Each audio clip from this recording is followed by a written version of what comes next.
ओम शांति। 21 जून 2023।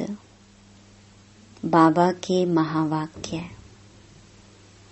मीठे बच्चे, तुम ज्ञान सागर बाप के पास आते हो सम्मुख मिलन मनाने, बादल भरने। तुम यहाँ कोई तीर्थ करने व पहाड़ी की हवा खाने नहीं आते हो। प्रश्न। गृहस्थ व्यवहार में रहते हुए किस विधि से चलते रहो तो एवर हेल्थी बन जाएंगे? उत्तर। एवर हेल्थी बनने के लिए सदैव बाबा बाबा करते रहो। तुम ही सिखाऊं, तुम ही संग घूमूं। सब कुछ बुद्धि से बाप हवाले कर दो। ऐसा समझकर चलो कि हम शिव बाबा की परवरिश के अंदर पल रहे हैं। किसी भी चीज में ममत्व ना रहे। अर्पण करके उसके हुक्म से खाओ तो सब पवित्र हो जाएगा और तुम एवर हेल्थी बन जाएंगे। गीत। दूर देश का रहने वाला। ओम शांति।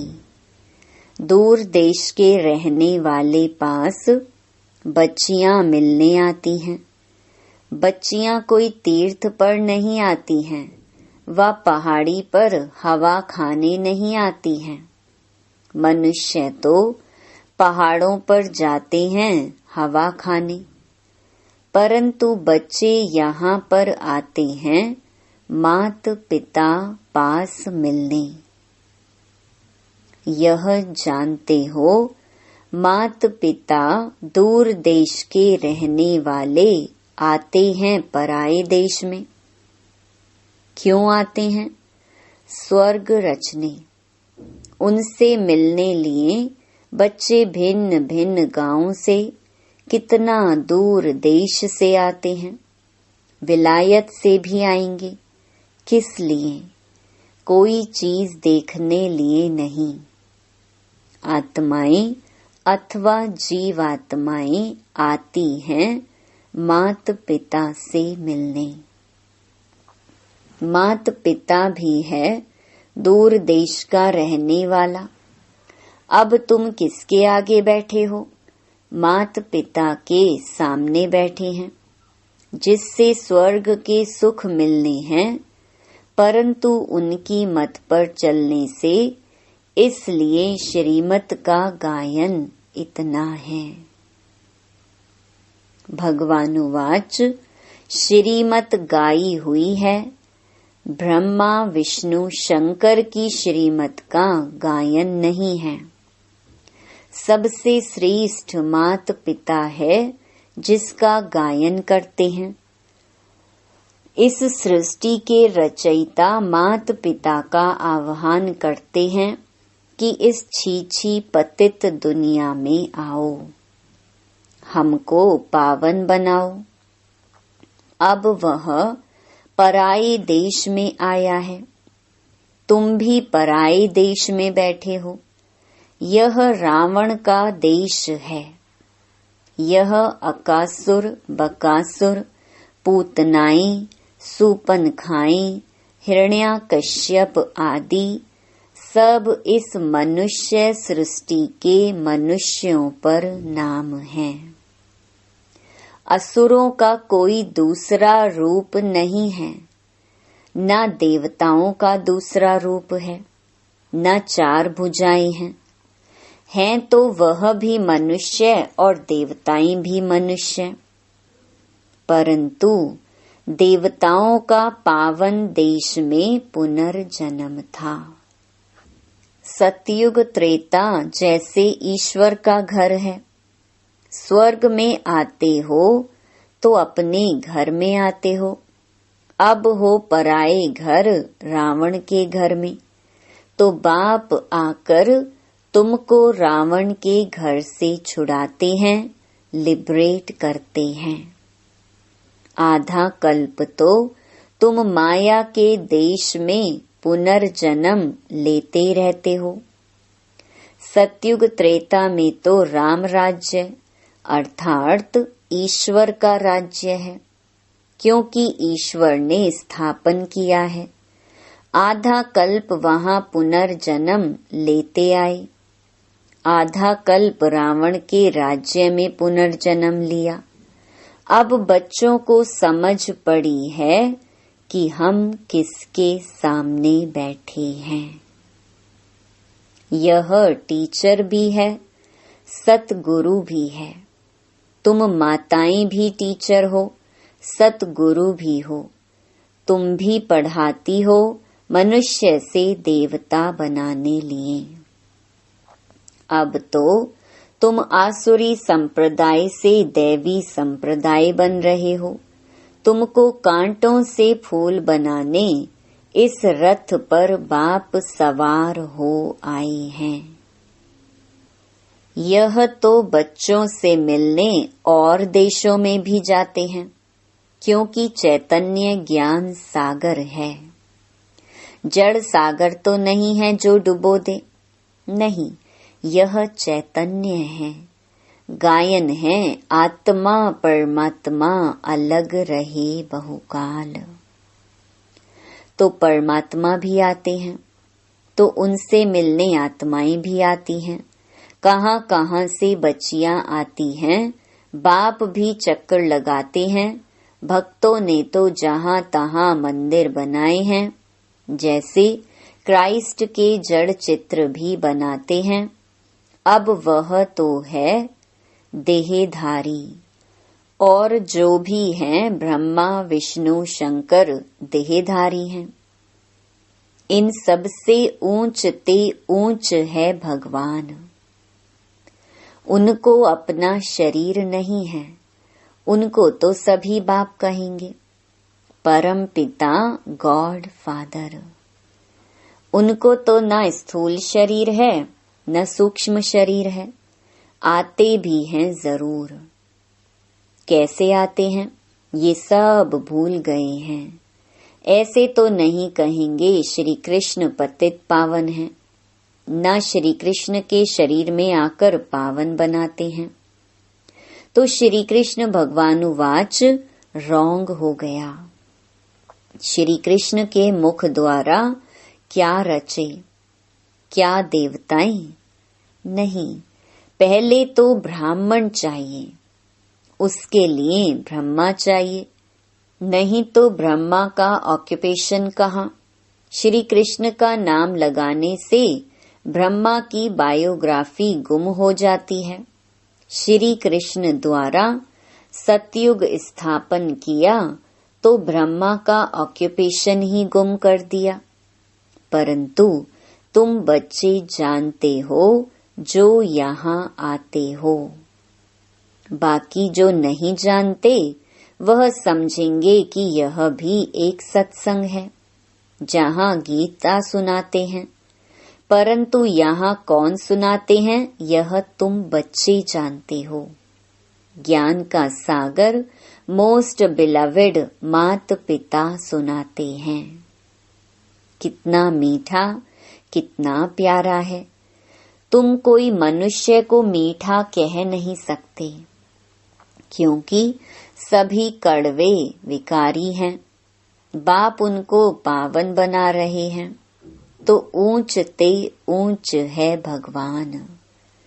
उसके बाद जो भी मनुष्य होकर गए हैं अभी वह सब पतित हैं। जब तक बाप आकर पावन ना बनाए तो सब पतित दुखी रह जाते हैं।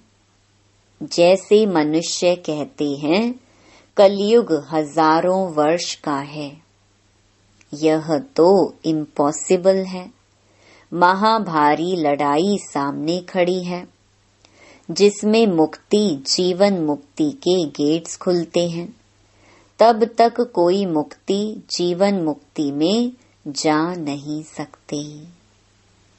सभी यहाँ भटकते रहते हैं। जैसे भूल भुलैया है, सभी ठोकर खाते रहते हैं, दरवाजा मिलता नहीं। चाहते हैं मुक्ति जीवन मुक्ति के गेट में जाएं। कोई मरता है तो भी कहते हैं स्वर्गवासी हुआ, परंतु यह तो नरक है। स्वर्ग में तब जा सकते हैं जब बाप आए, राजयोग सिखलाए, तब राजाई व प्रजा पद पा सकते हैं। अब यह है कमाई। कहते हैं ना, इसने कौन सी कमाई की जो यह इतना साहूकार बना। तो सतयुग के देवताओं ने कौन सी कमाई और कब की जो यह ऐसे बने। जरूर कलयुग के अंत में की होगी, तब सतयुग में बने। अब तुम जानते हो हम ऐसी कमाई कर रहे हैं जो स्वर्ग के मालिक बनेंगे। जरूर उसकी रिजल्ट तुम स्वर्ग में भोगेंगे। अब तुम कलयुग और सतयुग के संगम पर हो। उनको अलग युग कर दिया है। सारे कर्म अकर्म विकर्म की गति बाप समझाते हैं। कहते हैं, बच्चे अब जो कर्म मैं तुमको सिखाता हूँ वही करो। इसको कलयुग नहीं कहेंगे। संगम युग का किसको पता नहीं है। जब सतयुग से त्रेता होता है तब भी किसको पता नहीं पड़ता कि सतयुग त्रेता का संगम पास हो रहा है। यह पीछे गाया जाता है कि सतयुग में फलाने राज्य करते थे, त्रेता में फलाने राज्य करते थे, द्वापर हुआ तो देवी देवता वाम मार्ग में चले गए। यह सब अब तुमको पता पड़ता है। यह ज्ञान और कोई में नहीं है। तुम ही वर्ल्ड की हिस्ट्री ज्योग्राफी पढ़ते हो। तुम्हारे पास एम ऑब्जेक्ट है। जो भी दुनिया में गीता पाठशालाएं हैं, वहाँ वेद शास्त्र सुनाते हैं। एम ऑब्जेक्ट कोई नहीं है। स्कूल कॉलेज को पाठशाला कहते हैं। वह पढ़ाई फिर भी सोर्स ऑफ इनकम है। तो तुम्हारे पास एम ऑब्जेक्ट है कि इस पढ़ाई से पावन बन मुक्ति धाम में जाएंगे। फिर वहां से पाठ बजाने सतयुग में आएंगे। तुमको सतयुग से कलयुग तक कौन सा पाठ बजाना है वह सारा पता है। तुम बादल यहाँ आए हो भरने के लिए, 21 जन्म के लिए सोर्स ऑफ इनकम बनाने। कितनी ऊंच पढ़ाई है तो पढ़ाने वाला भी ऊंच ते ऊंच भगवान एक है। बाकी तो सब हैं बहन भाई। ब्रह्मा सरस्वती, शंकर पार्वती, विष्णु सब इनके बच्चे हैं। बच्चों को बच्चों से वर्षा नहीं मिलता है, वर्षा बाप से मिलता है। जो जैसा पुरुषार्थ करेंगे वैसा वर्षा मिलेगा। और पुरुषार्थ कितना सहज है। अच्छा, इतना ज्ञान नहीं सुना सकते तो 3 पैर पृथ्वी का लेकर छोटे कमरे में ही गीता पाठशाला खोल दो, बोर्ड में लिख दो, आकर बाप से 21 जन्मों के लिए वर्षा लो। छोटा बोर्ड ही लगाओ, उसमें लिखो कि 21 जन्मों के लिए स्वर्ग की बादशाही तुम्हारा ईश्वरीय जन्म सिद्ध अधिकार है। भल आकर पूछो, तुम जिसको मात पिता कहते हो वह तो जरूर स्वर्ग का रचता है। तो तुमको जरूर स्वर्ग का वर्षा मिलना चाहिए। वह कहते हैं निरंतर मुझे याद करो और सबको भूलो। इनके साथ रहते हुए, सामने देखते हुए बुद्धि वहां लगानी है। बाबा का फरमान मिलता है तो सिर पर रखना चाहिए ना। बाप ऑर्डिनेंस निकालते हैं, बच्चे अब विष का धंधा बंद करो। और कोई से बात नहीं करते, बच्चों को ही समझाते हैं। बाहर वाला तो यहाँ सभा में कोई बैठ नहीं सकता जब तक 7 रोज आकर न समझे। कहानी है ना, इंद्रप्रस्थ में पुखराज परी एक पतित मनुष्य को ले आई तो उनको सजा मिल गई। तो यह कायदा नहीं, जब तक 7 रोज भट्ठी में नहीं डाला है, भट्ठी में स्वच्छ होने बिगर बैठ नहीं सकते। हाँ, कोई बड़े मनुष्य मिलने को आते हैं, सुनते तो है ना। सुबह का क्लास देखें तो ऊपर से पूछकर श्रीमत से बताते हैं। देखते हैं अच्छा है, उल्टा नहीं उठाएगा तो उनको थोड़ा पहले समझाया जाता है, फिर आने की छुट्टी देनी पड़ती है। तुम सबको समझाओ कि यह हमारे माता पिता हैं जिससे स्वर्ग के सुख मिलते हैं। यह बाप, टीचर, सतगुरु तीनों हैं। तुमको जैसे 3 इंजन मिले हैं, इसी समय तीनों इकट्ठे मिलते हैं। वहां तो अलग अलग मिलते हैं। पहले बाप, फिर टीचर और वृद्ध अवस्था में गुरु करते हैं। तुम अब किसकी परवरिश के नीचे हो? शिव बाबा की, क्योंकि तुम्हारे पास जो कुछ भी है वह शिव बाबा को अर्पण किया है। तुम्हारी परवरिश जैसे कि शिव बाबा के भंडारे से होती है। तुमने अपना सब कुछ शिव बाबा को दान किया है, अब उनसे ही तुम पलते हो। कितना पवित्र अन्न मिलता है, ऐसे कभी होता नहीं। जो कोई धर्म दान करे उससे ही उनकी परवरिश हो। वह तो जिसको दान करते वह खा जाता है। यहाँ तो तुम शिव बाबा को देते हो तो कितना पवित्र बन जाता है। इससे तुम्हारी ही परवरिश होती है। बाप कहते हैं घर में रहकर ऐसा समझो सब बाबा का है। ऐसे समझ खाते हो तो हूबहू तुम शिव के भंडारे से खाते हो।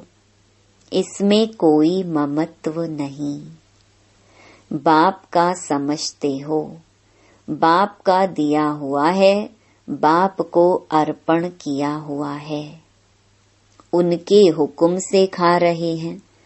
भल बैठा घर में है परंतु शिव के भंडारे से खाते हैं।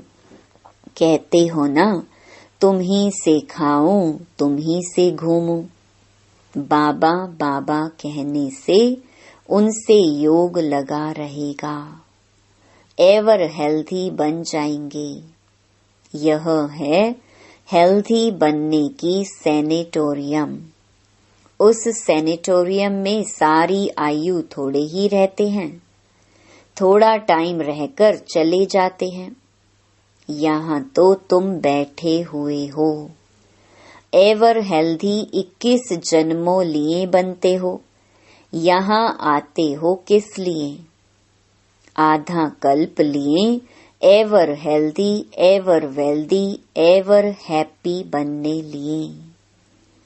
इस ख्यालात से आते हो ना। यहाँ हवा पाने लिए व तीर्थ करने तो नहीं आते हो। यहाँ आते हो शिव बाबा पास।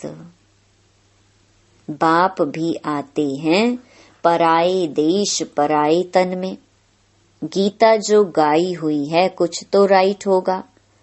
आह्वान करते हैं बाप के आने लिए, तो जरूर उनको पतित से पावन बनाने लिए आना पड़े। पतित तो नहीं, परम धाम में उनके पास जाएंगे। पावन होने लिए जा नहीं सकते।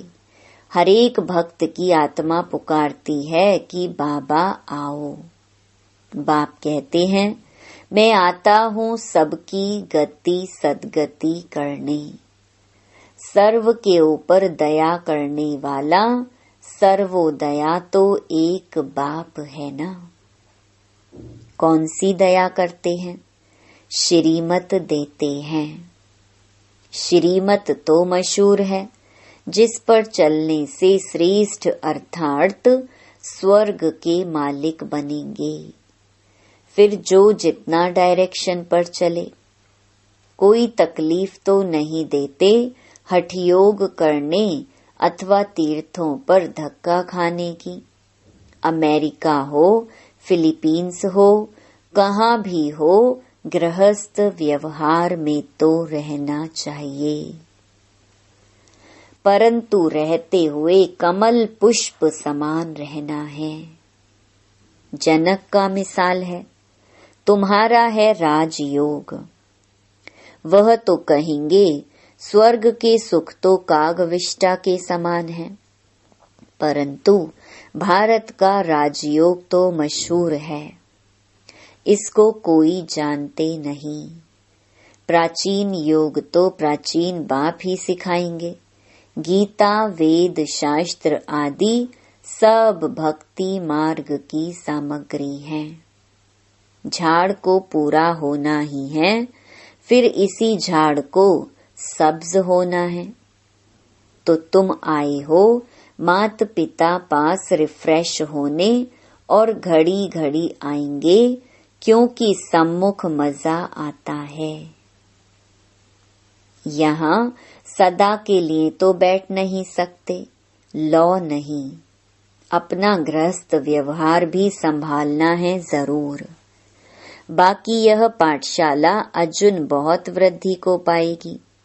यह विघ्न आदि न पड़े तो यह बहुत बढ़ जाए, इसीलिए विघ्न पड़ते हैं। 5000 इकट्ठे बैठ कैसे पढ़ेंगे, इसलिए लिमिट है, जिनको बाप सम्मुख देख भी सके। बाप देखते तो आत्माओं को है ना, शरीर को नहीं देखते। जोर से देखेंगे तो उनको शरीर ही भूल जाएगा। चुंबक है ना, तो जैसे अनकॉन्शियस होता जाएगा। अच्छा, मीठे मीठे सिकी लधे बच्चों प्रति माता पिता बाप दादा का याद प्यार और गुड मॉर्निंग। रूहानी बाप की रूहानी बच्चों को नमस्ते। धारणा के लिए मुख्य सार। पहला, ऊंची मंजिल पर जाने के लिए बाप टीचर गुरु के रूप में हमें 3 इंजन मिले हैं। सदा इसी स्मृति से आगे बढ़ना है। दूसरा, बुद्धि से सब कुछ बाप हवाले कर उनकी परवरिश के नीचे पलना है। बहुत मीठा पावन बनना है। पतित पने का कड़वापन निकाल देना है। वरदान, अनुभवों की संपन्नता द्वारा सदा उमंग उल्लास में रहने वाले मास्टर ऑलमाइटी अथॉरिटी भव। अनुभव बड़े से बड़ी अथॉरिटी है। हर गुण, हर शक्ति, हर ज्ञान के पॉइंट के अनुभवों में संपन्न बनो, तो चेहरे पर सदा उमंग उल्लास की चमक दिखाई देगी। अब सुनने सुनाने के साथ साथ अनुभवी मूर्त बनने का विशेष पाठ बजाओ। अनुभव की अथॉरिटी वाले स्वयं को सदा भरपूर आत्मा अनुभव करेंगे। जैसे बीज भरपूर होता है, ऐसे ज्ञान, गुण, शक्तियां सब में भरपूर होने के कारण मास्टर ऑलमाइटी अथॉरिटी बन जाते हैं। स्लोगन: अमृत वेला विशेष प्रभु पालना की वेला है। इसका महत्व जान पूरा लाभ लो। ओम शांति।